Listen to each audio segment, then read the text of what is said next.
Hey, I've got a quick Squarespace tutorial for you today on how to change the color of your buttons.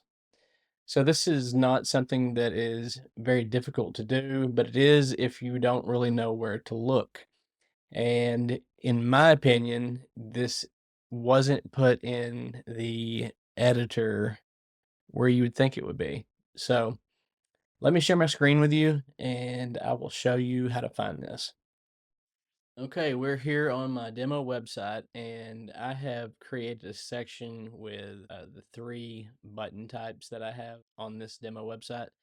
And just so it's easy to see as these things change. And so, you would think that you would go into edit mode, and it would be a matter of clicking on the button, hitting the pencil, checking out the design, and it would be the colors would be located here, but they don't have them there for whatever reason. All you have is your fit and your fill and changing which type of button it is. So I've got a primary button, a secondary button, and a tertiary button there. So you can see all three. The next place that I would think it might be would be in site styles. So go to the paintbrush up in the top right hand corner and move myself out of the way here. And you would think, okay, it's a button, so let's look in buttons. But it's not in buttons.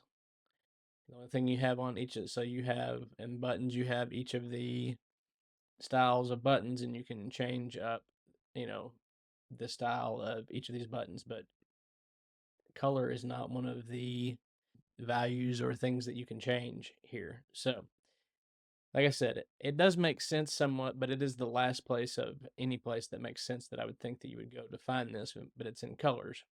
We are changing a color after all. So, you go into colors and you can see here that it shows you what color theme each of your sections is in. So that's darkest, lightest one, also in lightest one. Looks like this demo website's a bunch of lightest one. But anyhow, so that's going to tell you which of these color themes that you need to edit. So you're going to go into the lightest one theme there, and you see here you have the colors of each of these values, the header, some site wide color, you have color on text, like of the different font sizes. You keep scrolling here and you get the links, and then finally buttons. Okay. And so, again, we have a primary button, secondary, and then tertiary button. So, to change the background of the primary button, you can see you would just click the circle there.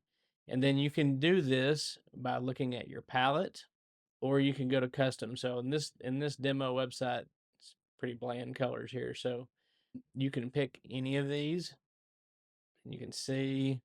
I mean, if I pick white, it's going to completely disappear because the background's white and the button's white. You go back to the black there, and you see it. You can go into custom, and I mean, you can go all over the color scale here. So we could change it to bright green. And you can see as you move that around, it changes. It might be easier to see if I did the secondary button since it's a solid color. So again, you can see as you move around in that, it changes. And then you can also, with that, you can go over to the RGB values, and you see here you have a opacity scale that you can slide on. You can see you can slide down and it blurs it out. Now, you don't have to mess with these values. You can see that it's on like the percentage that the opacity is.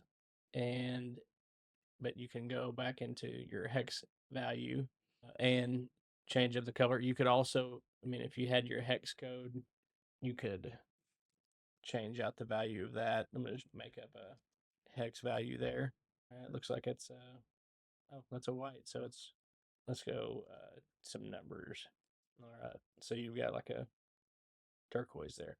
But you can change up the colors there with that, or again, anything in your palette.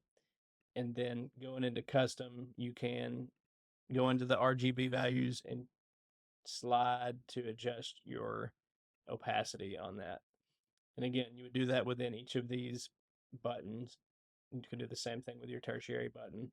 And the last thing would be to look at the text. So on the secondary button, the text is white right now, but we could change it to black to where you could see it a little easier. Or again, you could go into some of these custom values and change it to that maroon or dark red looking color. And that's all there is to it. So as you can see, it's pretty straightforward once you get to the right place. And also, once you get there, you can kind of see with all of the values and things that you can change about the colors of your buttons, it makes a little bit more sense as to why they put it where they did in the settings of your editor on Squarespace. If you found this helpful, please leave a like and subscribe. And if you'd like me to build your Squarespace website for you, you can find my contact information in the description below.